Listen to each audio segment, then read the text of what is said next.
ये इसका गेम्स का इवेंट्स का, तो उसमें टग ऑफ वार नहीं थी, उसको उन्होंने जो सिर्फ वो शो मैच के लिए रखा हुआ था।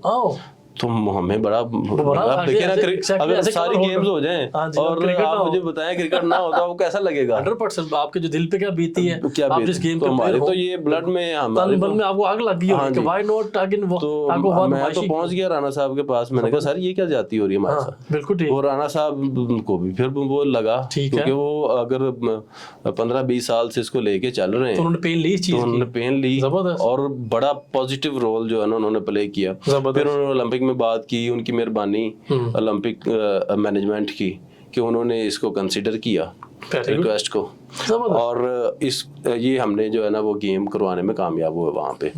तो अल्हम्दुलिल्लाह 10 टीम्स ने, जो पाकिस्तान नेवी आ गई, आर्मी आ गई, रेलवे, वापडा, चारों सूबे, HEC, पुलिस, तो माशाल्लाह बहुत ही अच्छा इवन उन्होंने बाद में हमें ओलंपिक एसोसिएशन ने, पाकिस्तान ओलंपिक एसोसिएशन ने लेटर ऑफ थैंक्स भेजा, लेटर ऑफ एप्रिसिएशन भेजा राणा साहब को हमारे गेम इंक्लूड कराने का। बहुत शुक्रिया, दैट्स वेरी गुड माशाल्लाह।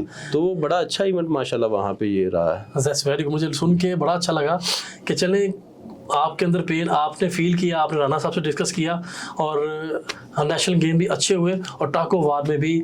और देखिए ना, आपने इतनी अला बात की कि जितनी गेम्स आएंगे उतने रोजगार के मौके आएंगे। तो अभी आप कैसा देख रहे हैं कि स्पोर्ट्स डिपार्टमेंटल स्पोर्ट बहाल हो गई है, एक उसके बारे में आपने मुझे बताना है। दूसरा, क्या एक आपके पास क्या फार्मूला है, आप क्या चीज़ शेयर करना चाहेंगे जिससे मज़ीद टाक ऑफ वार, तीरंदाजी गेम सामने आए? बट साहब, डिपार्टमेंटल स्पोर्ट्स बहाल करने पे तो हम मौजूदा मैनेजमेंट का शुक्रिया अदा कर सकते हैं। जी बिल्कुल ठीक, उनका बड़ा अच्छा इनिशिएटिव है ये। बिल्कुल, नो डाउट। डिपार्टमेंट्स के बगैर स्पोर्ट्स तो पॉसिबल है ही नहीं। बिल्कुल। बल्कि मेरे पास जो है ना, मेरी एक अपनी ऑब्जर्वेशन, क्योंकि मैं as director sports Beaconhouse group भी मैंने काम किया है, मेरा डिफरेंट गेम्स के साथ जो है ना वो मेरा एक्सपोजर है। हाँ जी। तो उसमें अगर आप चाहते हैं कि स्पोर्ट्स एज करियर हो जी, देखिए मैं कहता हूं कि वो फील्ड जिसमें अगर मैं ये चाहूं कि मेरा बच्चा इसमें आए, तो समझे कि मैं उस फील्ड से मुतमईन हूं। और अगर मैं कहूँ ना कि मेरा बच्चा स्पोर्ट्समैन नहीं बनेगा, तो इसका मतलब है कि वो फील्ड ठीक नहीं है। बिल्कुल ठीक, सिंपल सी बात है। बिल्कुल ठीक। तो अगर तो आप चाहते हैं कि ये हम भी अच्छी जिंदगी गुजारें और हमारे जो हैं जूनियर्स हैं या बच्चे हैं, तो जो हाँ जी, तो आने वाली जो स्पोर्ट्स वालों की जो नस्ल है वो भी इसमें अच्छा अपना रोजगार ले, तो ये डिपार्टमेंट्स की जो स्पोर्ट्स है ये बहाल होनी चाहिए।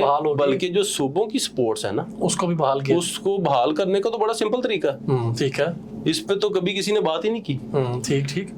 देखें आजकल जैसे ट्रेंड है क्रिकेट जी, उसी तरह ट्रेंड है रियल एस्टेट। राइट, ठीक है, बिल्कुल काफी इन रियल एस्टेट आजकल। हाँ जी। और हर सूबे में हमारा रियल एस्टेट की एडमिनिस्ट्रेशन भी होती है और हर सूबे में हमारा स्पोर्ट्स बोर्ड भी बना हुआ है। बिल्कुल ठीक है, सिंपल सी चीज है। बिल्कुल ठीक है।